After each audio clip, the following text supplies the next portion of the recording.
Here we go. Let's all talk about global warming. Let's talk about climate change. Here we go, here we go, here we go. Let's see all this change. We've seen it in the news. So let's talk about climate change. Many people have died from it because we didn't care. Over millions of deaths that have run out of their breath. So let us see a solution to this. We've got it this, that, this, that, this, that, this, that, this, that, this, that. What do you see? It's all this and that and this and that everywhere. So we'll see a solution to these. Let's teach the kids about these, so they won't throw it at these, so we can feel at these.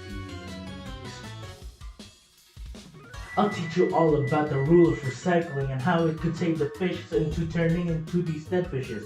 It's all about segregating the trash recyclable, but I guess you know that. But here I go.